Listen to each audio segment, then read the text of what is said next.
Meaning of drunkard. Drunkard. Drunkard. Drunkard. Drunkard.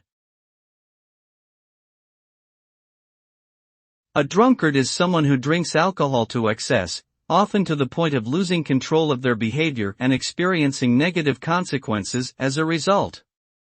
Chronic alcohol abuse can lead to physical and mental health problems, including liver disease, digestive issues, and cognitive impairment.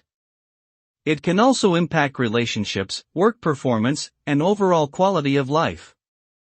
Seeking professional help and support is crucial for individuals struggling with alcohol addiction, as it is a serious and potentially life-threatening condition.